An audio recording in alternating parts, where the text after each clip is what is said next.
Good morning, everybody. Welcome to Tat Talk, Season 2, Episode 9, I think. Something like that. It's going to be another great day. I'm in Phoenix, Arizona. The weather is, as it is every single day, well, 20 days of the year. And we've got two funny guests. Now, we always get off camera. We meet on here for about 30 minutes before the show. And we've already been in hysterics laughing. So I have a hunch that today might be fun. We've been sharing guns and jokes and all kind of stuff. So my first guest today, all the way from Amsterdam in Europe, in the Netherlands there, getting pretty excited because he's just booked a gig for an audience of 30 strong people. Very excited about that. Welcome to the show, Ruben Anthony. Thank you so much. What an intro. What an intro. You just booked a show for 30 people. See, I could have said he's just booked a sold-out show. Yeah, but you didn't. Yeah. Thank you. And secondly, with us from Atlanta, Georgia, one of the funniest people, hands down the funniest guy I've watched live this year, but brilliant comedian. Welcome to the show. From Atlanta, Georgia, Drew Thomas. Hey, Drew. How's it going? Thanks for having me. Good. What's the deal? Do you walk around your house with this blue suit on, or is it? No, I laid this out last night. I haven't been on stage in over 2 months, and I haven't dressed up. So I jumped at the opportunity to dress up. We're in the green room of my imaginary comedy club. I like it. With blue M&Ms. Yes, peanut. Here's the question, though. Are you wearing pants? No. Are you wearing pants, Terry? I am not. Okay, me neither. Let's go. But I have on cat-toe shoes just for the feel. All right. Well, we start off the show as we always do with random questions. We've got 3 quite different questions today. Here's the first one. A little serious, maybe, but maybe not with these two. We're going to take you back to your childhood. We're going to start with Ruben. Ruben, What is your fondest childhood memory? Well, I'm glad you asked. No, my fondest memory is we had a second house, a weekend house on the island of Curacao, and it's on the west point of the island. And we would go there in the weekends or sometimes for summer, and I just had the best time there with my cousins, my family, my mom, my aunties, everybody there. It was a 3-minute walk to the beach. You can imagine little Ruben with curly hair running around the beach and just being happy. So that's my most fondest memory. Well, hang on a second. You said 2 things there. First of all, you said Curacao. That's where you're in the Caribbean, right? Yes, the Caribbean. Nice. Sorry? It's in the Caribbean. Yeah, man. 10 points for you. And you get a car. No, I was born there, and I moved to Holland when I was 12. Okay. But secondly, you said you had curly hair. Yeah, man. Can you imagine? No, I'm going to look for the picture. I maybe have a picture for you here. It's huge. It was huge. We're going to need to put some Snapchat effects on here and see the curly hair. Yeah. Okay. So go to Drew with the question. I'll come back with the picture. How about that? Drew, what's your fondest childhood memory? Some of my fondest childhood, I would have to say, we lived in New York after we moved to America from Jamaica. And as soon as my father bought his first car, it was a Buick LeSabre, we started taking road trips to Maryland to meet his side of the family. His whole side of the family lived in Maryland. And those were some of the funnest trips. Those 4.5 hours driving from New York to Maryland on every holiday, Christmas break, Memorial weekend, Labor Day. We would just drive down and hang out with my cousins for a couple of days and drive back. That's brilliant. And you said you moved from Jamaica? Yeah, I moved to the Bronx from Jamaica when I was 9. Wow, what a transition. Yeah, big. So you're an island boy too, just like me. You're an island boy. Yeah. Cool, man. That's man. There you go. Absolutely unintentional, but we got the whole Caribbean vibe. They planned it. Yeah. So Terry, you're also from Barbados, right? Originally I'm from Barbados. I grew up there, and when I was 4, I moved to the Bronx, and then after the Bronx, I moved to Atlanta and Curacao, where I spent half of the year, and now my time half of it in Atlanta and half of it in Amsterdam. Okay. Are you ready for the picture? Come on, let's see this picture. Yes. Just turn it to the side slightly. We got some glare on it. Oh my God! Look. Whoa. That's your Yeah, son. man. Stop it. No, I don't have kids yet. So, but you know, by the way, Terry just told the story. He might be my daddy. Oh, you need to put that picture on the album cover. I did. Well, not Okay. this one. Not this one. I put a baby picture on the album cover. So, What are the things you buy from Walgreens where you put water in them and hair grows out of the pot? Chia Pet. Yeah, that's what you like a chia pet. wow. I'm not going to say anything. I'm just going to let that be. All right, second random question, going straight to Drew with this one. Drew, if there was a movie written and filmed about your life, who would you choose to play you? Which actor would you choose to play Drew Thomas in the movie? Malcolm Jamal Warner. Nice. I need to Google that. Oh, you know? That's Yeah, Theo from The Cosby Show. Oh, okay, cool. Gotcha.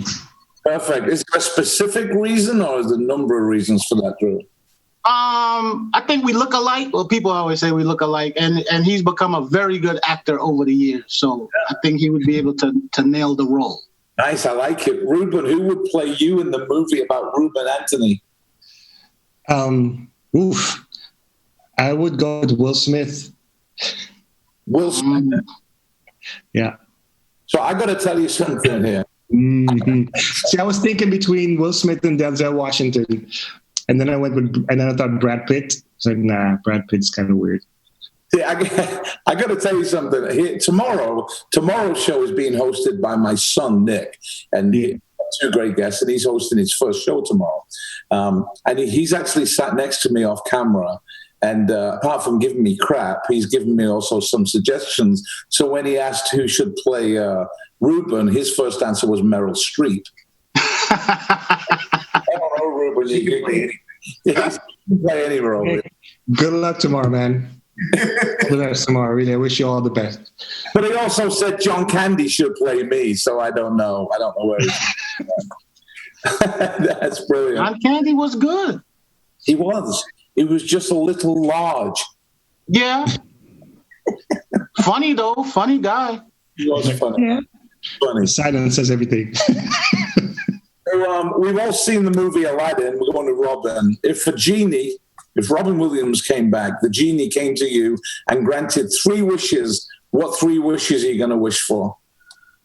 Go first. You, Ruben. Me first. I'm going to be old-fashioned, man. I want that money. Okay. And then, what else? Well, if I have money, I can do a lot of material things already, so that's kind of cool. Can I be serious for a second? I would like my best friend to come back. That would be cool.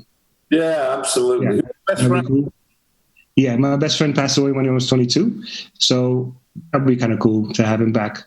But then we'd have money, so we do stupid things again. What else? I'm gonna stick with those 2. Okay. Yeah, those 2 are cool. Yeah. Good answer. What about you, Drew? First thing, I would ask the genie for COVID vaccine. Like that. That's a good answer. Then make my answer look bad, man.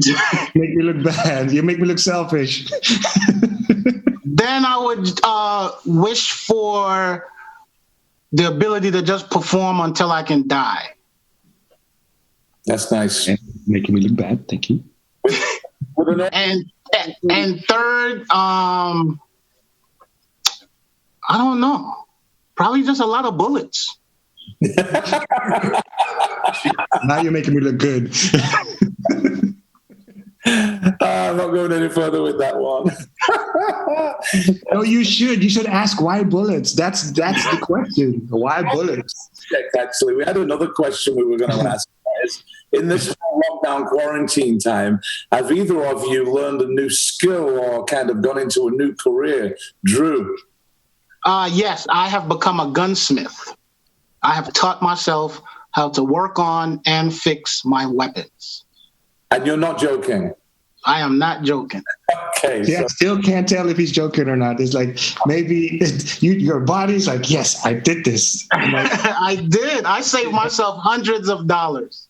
okay, Well, cool. I have a kind of a 6-year-old weapon in need of fixing. It's a Walmart water pistol with a double action pump. Is that No problem. I'll take a new pump from a lotion bottle and fix you up real nice. You'll be How about this? Can you squirting fix at this high one? pressure. Can I fix this one? It's a broken Yeah. Yeah? I can It's, fix that one too. It's a model made in China. Disinfect it and mail it to me. All right, cool. What about you, Ruben? Have you done anything new? Learned a new skill, or I've done something new, but it's not really a skill. I've become a delivery man for cupcakes. So there you go. nice That's cool. Cupcakes. different cupcakes? I'll take two There's a lemon joke in there somewhere. cupcakes. I'll take 2 lemon cupcakes right now. All right. Cool. No, you know what the cool thing is with the delivery though? I make people happy because cupcakes bring people happiness. So I got smiling people and everybody's happy, and so it's a perfect job for me. You know, yeah. If I would have been delivering packages, totally different feel. So No, because the packages could have cat litter. That's not fun. that's not cool. Yeah, nobody's gonna be like, "Hey, thank you." Right. Now I But get cupcakes all day, every day. exactly, and this is just for us. A lot of women order cupcakes. I already knew that. There you go. So my Saturday morning is like they open the door. They just worked out. Totally sweaty. Right. You know, it's not a bad job. Well, to be honest as well, Drew keeps people happy with his wishes because he gives everyone a vaccine.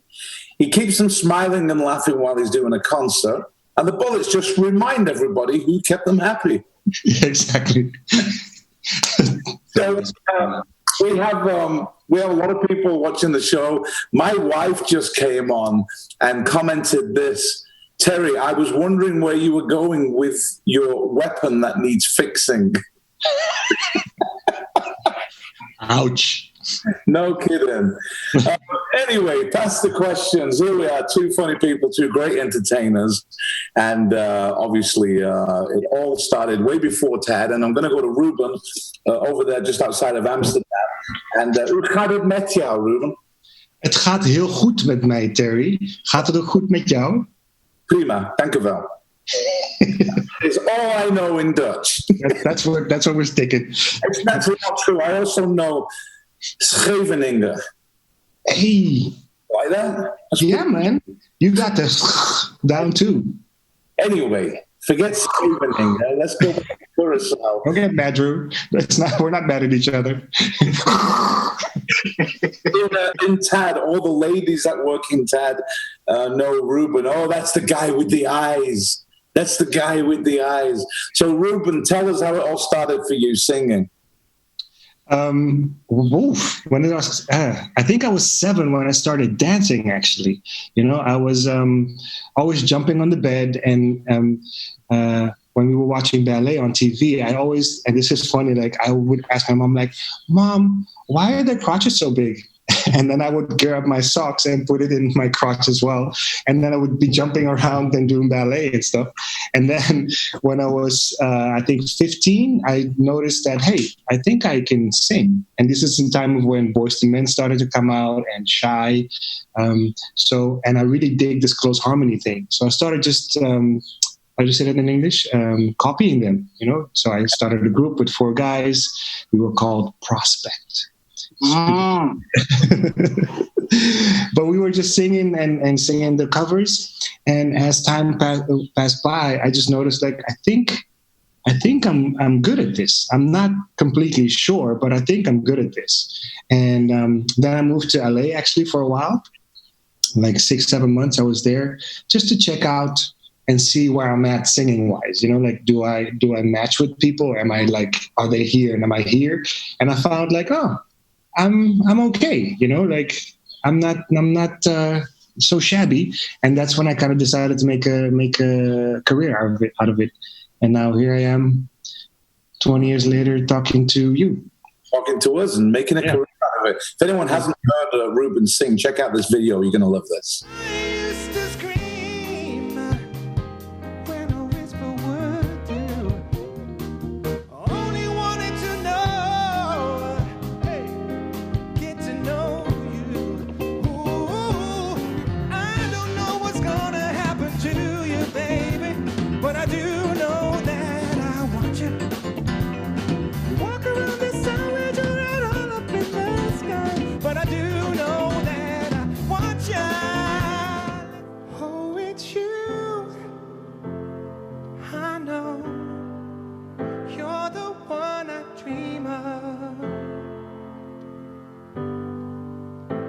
Looks into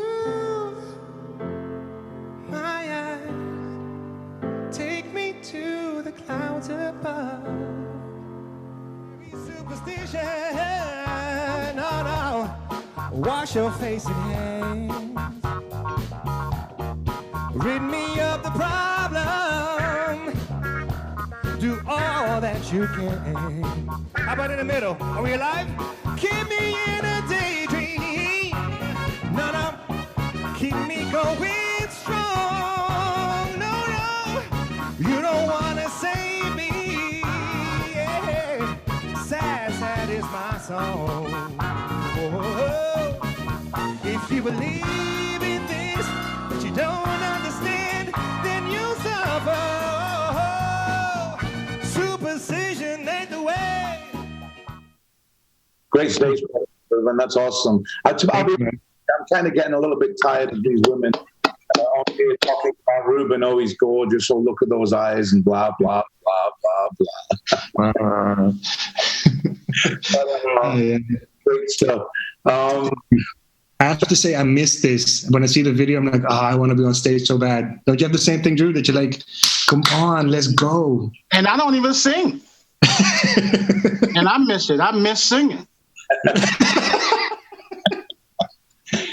You know, Curacao, it's a gorgeous, well, the whole Caribbean, obviously, it's been devastated by what's happening right now.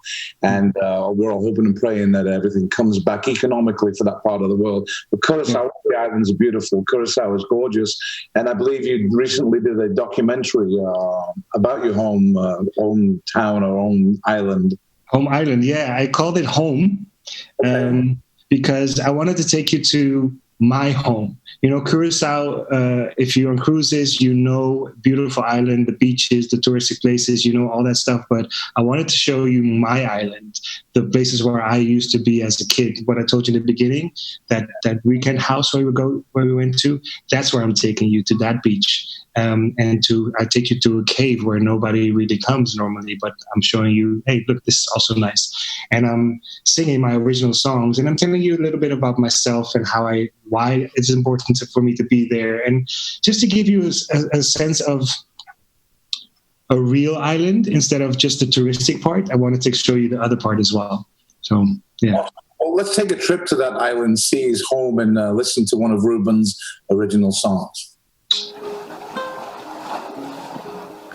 So this next song is called Quiet Alone. And I chose to do it in this place because this place gives me peace. I used to come here as a kid, and then we would run down the beach, jump in the water here, and then go up the rock over there, and then jump, basically. But my most fondest memory of this is that my sister and all my cousins, we used to climb up the rock, and we'd wait for the sun to go down and like touch the water. And then the trick was all of us to jump in the water when it would be daylight, and then stay underwater as long as possible, and then come up, and then it would be night because the sun would be gone and the day would be over. And that's why this place means a lot to me. And this song means a lot to me because being on tour, it's great. You're always traveling, you're always meeting new people, but you're also always alone because you're in the plane, at the airport, in the hotel. You're always by yourself, and you feel alone sometimes. And so I wrote this song for everybody out there who feels alone, to let them know that you're never really alone, because there's always somebody who's thinking about you and who cares for you. So this is Quiet Alone.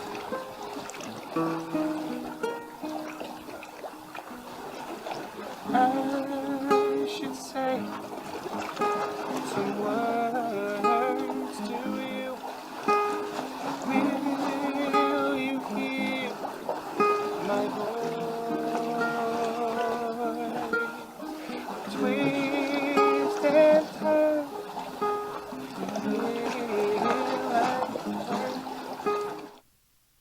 That's West Point, the westernmost part of Curacao. Yes, Drew. Gorgeous, isn't it? Yeah. Well, I was the reason why I chose this part is because, and Drew can relate to this, as an artist, we love what we do, right? On stage, entertaining people and getting the love, feeling the love. But then when you go home, when you're in the hotel or at the airport or on the plane, you're always by yourself, or most of the time you're by yourself. And that's what that song was about, right? You know what I mean, right? Yeah. So it's and I just wanted to have this like song, like, if you feel alone, if you're feeling down and out, there's always somebody there for you, right? So that's why I wanted to. Yeah. Yeah. You feel that too, Drew, the emptiness of being on your own? So many meals by yourself on the road. Back in 2010, I was eating real bad at that time on the road. I was doing a lot of colleges, and I was rounding up my receipts at the end of the year for my accountant. And I was getting all the receipts and going through, and I was like, I got this receipt already. And then I would pick another one up. I was like, where's this? I already did this one. Yeah. It was so many KFC receipts. Wow. Wow. Yeah. I was like, what am I doing? I had so many KFC receipts. Wow, that's great. Well, they've been on the road looking for KFCs with buffets and counting the exits. Oh, it's only 35 more exits to that KFC with a buffet. Well, if you want to watch more of Ruben's beautiful documentary, we're going to post a link here in the feed. Go ahead and copy that link, or click on it after the show and check it out. Beautiful song, beautiful area, and beautiful person, Ruben. Thanks for being on the show, Ruben. You're welcome. Okay, nice to see you guys. Bye. Don't go yet. Don't go. Hold on a minute. Don't go. No, I'm just kidding. I'm kidding. Look to your left. There's a silver something behind you. What is that? This thing? Yeah, what is it? It's a Buddha. But you might think I'm like religious, but I'm not. It's the Buddha piggy bank. It's the cupcake money. Yeah. Hey, I'm raking it in, man. Balling. They just called it a Buddha bank. Hey, I'm making it rain. Buddha bank. You gotta have good luck with a Buddha bank. I know, right?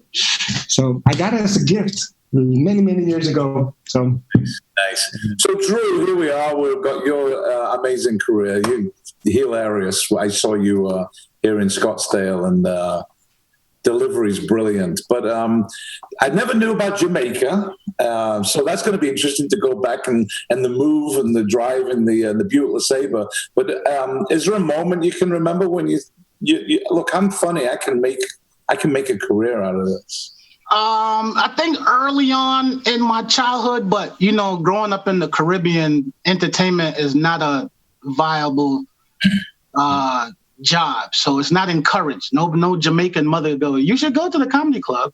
Yeah. I'm supposed to be a nurse right now, so I just kind of put it to the side. It's just the way I was raised, like, oh, that's not something you could do but it never went away. It was always nagging. It was always there. Every school, every job, everywhere I worked or went to school, you ever thought about doing comedy? You ever thought about doing comedy? And I'm like, where do you start? Where do you look this thing up at? Where do you look up online to start to become a comedian? And there's no book. It doesn't exist. No. So around 94, I met a good friend of mine, Curtis Buchanan, good friend of mine. And for 10 years, this guy encouraged me to get on stage. Wow. You should get on stage. You should get on stage. I'm like, oh, one day. Finally, in 2004, working on my second degree in theater and communication at Kennesaw State in Atlanta. And the student organization hired a comedian for a Valentine's Day show. And I said, well, let me open for this guy. I just felt like it was time. I connected with the students. They never looked at me as older. I always could make my age group laugh. I've been making older people laugh since I was a kid. So now that I'm making college kids laugh, I'm like, well, that's everybody. That's everybody who would come to a comedy show. So I convinced them to let me open for this comedian, and they agreed. And I opened for the comedian. I didn't do that well. I stumbled over my jokes. I was nervous, but I did it. And after that, that was it. I just found every open mic in town. I went to this one place every Sunday, and then another place opened up on Monday, and Sunday, Monday for months. I got my first gig 8 months into doing stand-up, October 2004, and I have been gigging for the past 16 years. Good for you. Good for you. Awesome. You have a favorite gig in that 16 years? Just one you go back to and say, hey, that was good. Yes, and I didn't perform. I almost opened for James Brown. Oh, wow. So we're in Augusta, Georgia, where James Brown is from, and they're doing a tribute to James Brown Day, this big thing outdoors, and a bunch of artists are scheduled on the bill, and then later in the evening, James Brown is going to perform. So they're filling the time all day with comedians. So my buddy is on stage performing, and I'm standing on the staircase to the side waiting to go on. And she's like, the lady with the headset is like, I got Drew Thomas ready. Drew Thomas is ready in 2 minutes. Well, the band is already on stage. And if you don't know anything about James Brown band, the band is ready. When James arrived, they don't need to tune up or warm up or anything. So as I'm getting ready to go on, I'm like, I'm opening for James Brown.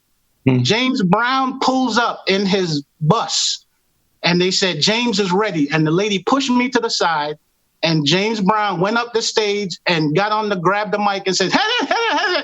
And the band started playing, and I never got mad. Oh, wow. You know, if you had gone on and told one joke, you could have had the story that James Brown opened for you. I could have said that, but I always tell it that I almost opened for James Brown. That's brilliant. That's superb. Drew is, like I told you, is a funny, funny man. Witness this for yourself. Check this video out. Bronx, New York, the Bronx Bomber, Mr. Drew Thomas, ladies and gentlemen. Yeah. This is the stuff I don't need. This is why I need to settle down and get off the road. But it's hard to find a wife. Where do you go to find a wife? Nightclubs? I don't like going to nightclubs. Everybody in the nightclub is a liar. The men are lying, the women are lying. You got older women in the club trying to look young, but you know they older because they got that vaccine mark on their arm.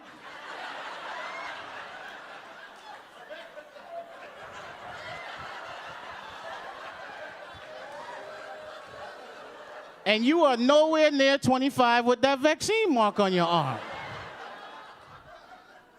But marriage is scary. It's a major decision. You only want to do it once. And the part that scares me the most about marriage is the fact that men and women don't look at marriage the same way.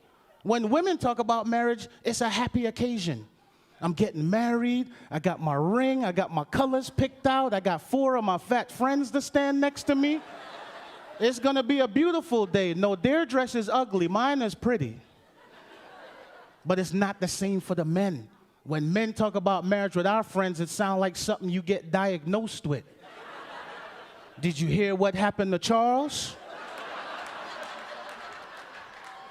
No, what? He's getting married. No! I just seen him last week.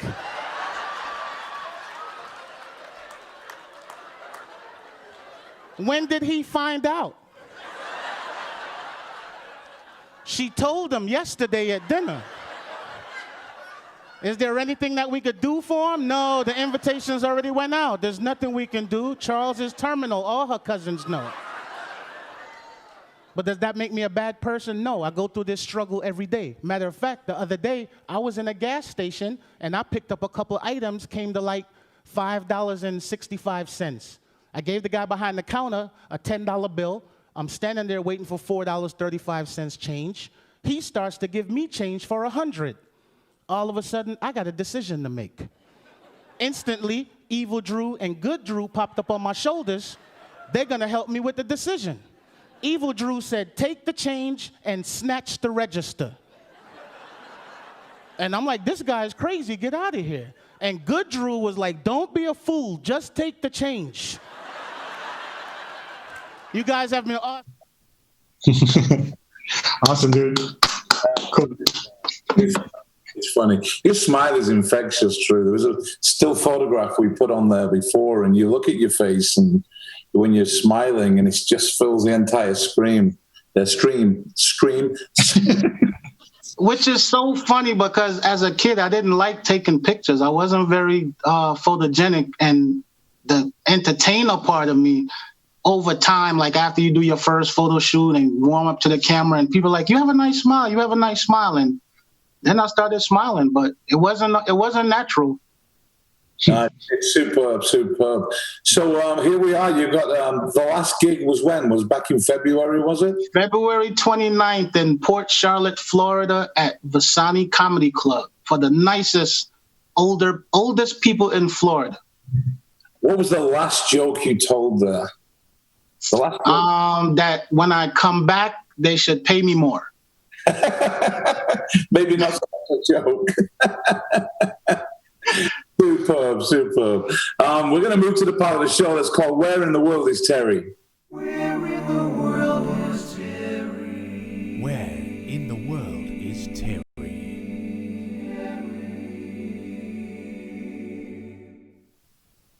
This is a part of the show where I change my virtual background and put me somewhere else. For example, it could be there. Mars, easy. It could be on the set of Ellen. We could be with James Coleman, something like that. But not today. Today, I'm going to take you to two cities. And I'm going to start with you, Ruben. So here's how it goes, okay? It's a $2 bet. Okay, so if Drew gets them both, you basically owe him $4. Or the other way around. Of course, if you both get it right, then it's evens. And if it's $8 for you. Correct. If you both, wait, which one of our money is worth more? True, that's true. I'm not sure where the euro is right now, but if you both get it wrong, it just means you both suck. So here we go. This one we're going with Ruben. So let's see if Ruben can get this. Ruben, this is quite easy because there's a giveaway at the beginning. Pressure on there. So I'm kind of going to. Hope you don't know what it is. But this is a place in the United States of America. No, don't look, because I'm trying to not give that away here, because Drew would have got it, which is why I didn't give him it. But you got to tell me what city this is. Vegas? That little amphitheater. Look, there's lots of little clues. See that? Oh. The Peabody Hotel? Ooh, I would say then... I don't know, yeah, but I'm not that good in college stuff. Would it be LA? It is not LA. There's a few things that'll give it away. There's a very big giveaway coming up soon. Oh. So let's get it. It's a music town. Look at that. Check this out. My first hunch was New Orleans. New Orleans, a good guess, but it's not. Now check this out. Look at that street.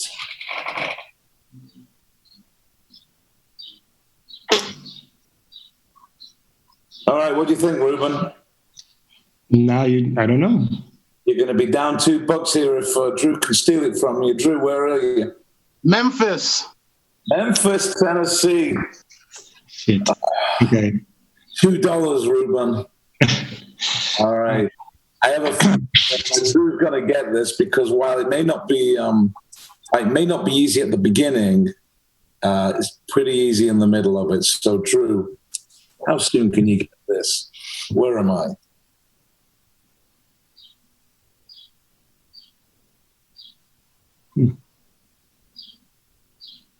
There's a big giveaway coming up. That was it. He missed it. Philadelphia. Nailed it. Philadelphia. There you go. The Rocky Steps. Yeah. Ruben, $4. Ouch. Bang goes those cupcake. But this is America. Give me a European city. Just go. Give me a European city. Okay, we'll give you a European city. Just close your eyes for a second, Ruben. Don't look. Okay. So I'll tell just really close your eyes. I'll tell you when to look. Not yet. Okay. All right. Yeah, not yet. Terry cannot look either. Because he can see me. Now, where am I? Oh, that's easy. It better be. That's Amsterdam. It is Amsterdam, yeah. Give me that for $2. All right, you're going to give you one shot to get your remaining $2 back. Okay. I'm guessing first guess is the only one you're going to go with. Okay. Where am I? This is it already.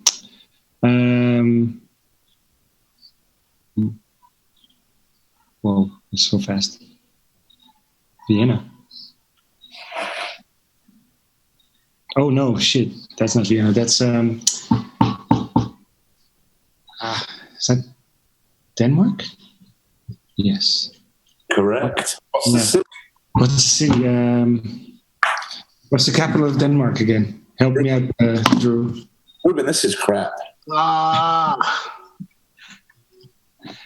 That's it. Time. I've been there so many times. Copenhagen. Yes. Oh, Copenhagen, yeah. It was the Little Mermaid gave it away. I was like, oh yeah. That's the cruise, the ship docks pretty close to the Mermaid. Yeah. Absolutely. Okay, so I owe you 6. I have a couple of questions here from some of you. Starbucks coffee is fine. There's a question here for Drew from one of the viewers here. Would love to know if Drew has a good way, or if Drew has a go-to way to deal with hecklers. Yes. Demean them and make them leave. Is there a specific line or phrase that you use? Is there a specific what? Line. Is there a specific way someone? No. I make it up every time. It is specific to that guy or girl. Nice. I like it. We're going to move to the part of the show where I ask that question I ask of everybody. Here it is. If you could spend the next 60 minutes with any 2 people, dead or alive, in any one place in the world, who would you like to spend the next hour with? Where would you go? And what would you talk about? So I'm going to start with you, Ruben. All right. I'd want to go to Cuba, and just one person, right? 2 people. 2. I'd go with Michael Jackson and Obama. Oh, nice. And we need to smoke cigars, all 3 of us. Okay. Michael and Barack in Cuba with you. And what are you talking about for an hour? Oof. Music. Yeah. Talk about music. I like it. Yeah. Love it. Love the answer. Drew, what about I would listen to Barack, what Barack has to say. Be like, so. Nice. Drew, what about you? 2 people, 1 place. Bob Marley and Michelle Obama at a Jamaican restaurant in Kingston. Nice. What are you talking about for an hour? We're going to talk about music and social injustice. Okay. I like it. And then Barack is going to text Michelle, what you doing? She's gonna be like, I heard he was having dinner with Drew. yeah. Oxtails myself. I'm over here with Ruben. That's an awesome accent. Yeah, man. Do that again. That's amazing. Yeah, it's amazing. If they ever want to find me, I'm at 1600 Pennsylvania Avenue. You could come see me at any time. I'm listed. If you want to take it there, we can. Ask Michelle. I will bust some ass. Awesome. We're getting near the end of the show, but if any viewers have any questions for Ruben or Drew, just fire them away now. This has been a great show. It's I told you tomorrow we have a show that's hosted by Nick, my son, for the first time. And looking forward to seeing that. He's doing that one because we're going to be sharing some of this hosting with a few different hosts. That's not why I'm doing it. Why am I doing it? Why are you doing it? Okay, he's sat next to me. We're doing it because I'm going to Mexico tomorrow. I'm going to Mexico for a week. So we're going to sit there. And you're going to open the ports yourself? Thank you, Terry. We're down there to sort them out. Get them open. We have a question from Linda Wolf that says, can they both come back on Tad Talk again? Oh, that's nice. Sure. Yeah, absolutely. So I got other jackets. I have other jackets. You have any close by? Yes. Go and throw one on, Drew. Let's see another jacket. Hold on. Oh, he has no pants. He has no pants. Oh, whew. That was a close one. We are waiting now for the Drew jacket parade, one of them anyway. And let us know if you have any more questions. Thanks for joining us today. It's been a great show. All right, and I'm back. Okay, bring it on, Mr. Smooth. That looks like the Wimbledon jacket. Wait. I can't. This is. I've been waiting to go to Wimbledon. Oh, you have another Hawaiian shirt, Ruben? You know, all the women are just hoping that neither of you had pants on, as promised at the beginning of the show. But you think you're the only one with jackets, bro? We about to book this tour. This is a versus. Velvet teddy bear and Ruben with the pit bull eyes. Well, if Nick was on here, he'd be doing his jacket parade too. Thanks for being with us on the show, Ruben and Drew. This has been fabulous today. Funny. Great win Thursday. Thanks to everyone for joining. Tomorrow we've got Ginny Scoville and Michael B. Williams with host Nick Davies. Have a great day. Wash your hands. Stay safe. And we'll see you tomorrow for another episode of TED Talk. Take care, everybody. Bye-bye, everybody.